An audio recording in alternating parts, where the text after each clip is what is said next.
Assalamualaikum warahmatullahi wabarakatuh. Masih dengan saya, Happy Delina Sari. Bagaimana kabar anak-anak sekalian? Apakah sehat? Semoga kalian tetap sehat ya. Dan jangan lupa untuk selalu menerapkan 3M dan menjaga protokol kesehatan. Di sini kita akan mempelajari mengenai cerpen. Apa sih cerpen itu? Cerpen adalah kepanjangan dari cerita pendek. Cerpen dapat kita jumpai pada media cetak dan media sosial. Maka dari itu, anak-anak wajib mengetahui apa cerpen itu. Apakah anak-anak sekalian sudah siap untuk belajar? Wah, sepertinya anak-anak sekalian sudah siap ya untuk belajar. Maka dari itu, kita langsung ke pembelajarannya.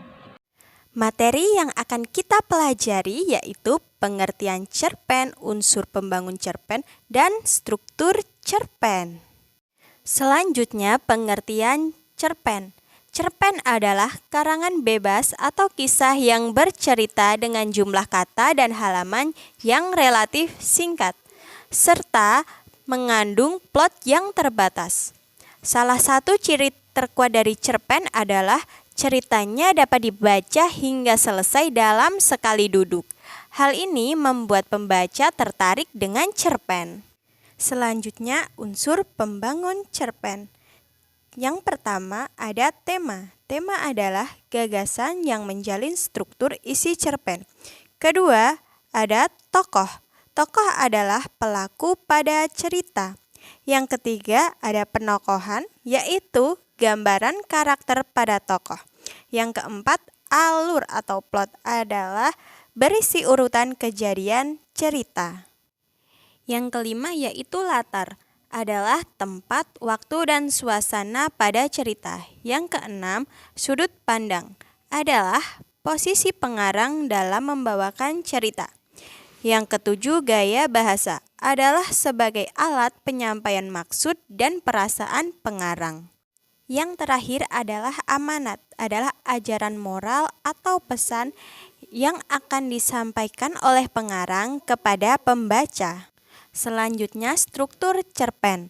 Yang pertama, abstrak, bagian yang menggambarkan keseluruhan isi cerita. Selanjutnya, orientasi, adalah pengenalan cerita. Selanjutnya, komplikasi atau puncak konflik, menceritakan puncak masalah yang dialami tokoh utama. Selanjutnya, evaluasi, adalah bagian yang menyatakan komentar pengarang atas peristiwa puncak yang telah diceritakan. Selanjutnya, resolusi, merupakan tahap penyelesaian akhir dari seluruh rangkaian cerita. Yang terakhir yaitu koda, komentar akhir terhadap keseluruhan isi cerita. Baiklah, setelah kalian mempelajari materi-materi tadi, kali ini Ibu akan menyajikan cerpen dan kalian simak serta cermati cerpen berikut ini ya anak-anak. Dalam tugas karya Sapadi Djoko Damono. Aku sedang bertugas meliput peperangan yang terjadi di negeri sahabat. Tak usah diberitakan bahwa penyebabnya adalah kemauan yang punya kuasa untuk ikut campur urusan rumah tangga orang lain. Tapi aku tidak mau memasalahkannya sekarang ini. Tugasku jauh lebih luhur dari pertanyaan filsafat atau politik yang susah menjawabnya. Aku aman berada di daerah pihak yang menang saat ini. Beberapa tahanan dibariskan siang itu. Disuruh, maksudnya disiksa macam-macam. Dan akhirnya salah seorang lelaki yang pakaiannya kumal dan pakai caping, mungkin ia petani, disuruh maju ke depan. Seorang serdadu mendekatinya, mengacungkan pistol, menempelkan moncong senjata itu tepat di pelipis si petani dan dor! Aku tidak bisa berbuat lain kecuali menekan tombol kamera yang sudah sejak tadi aku siapkan. Juga untuk menembak. Tidak ada yang mempersoalkan kenapa aku tidak menolong petani itu dan malah ambil gambarnya. Si korban roboh. Semua sudah terekam dalam kameraku. Aku setengah tak percaya ketika menyaksikan tubuh yang roboh itu pelan-pelan naik seperti terangkat angin. Ringan sekali, semakin tinggi, semakin tinggi. Namun, aku saksikan nyawanya masih tegak bergeming di tanah. Aku melihatnya jelas. Aku keheranan. Tentu saja, seorang serdadu mendekatiku dan dengan tenang berkata, "Bung, kan wartawan. Jangan suka heran begitu dong. Setiap kali ada pembangkang mati yang begitu. Tenang saja. Lama-lama Bung juga terbiasa." Aku tengok ke arah suara itu. Aku tak boleh kaget ketika melihat tampang serdadu itu persis red pel majalahku.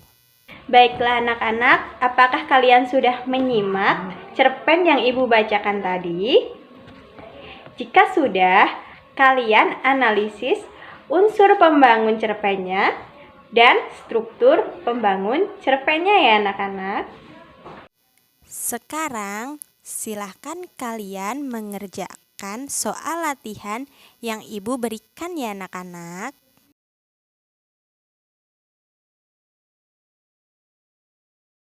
Sekian pembelajaran cerpen pada kali ini.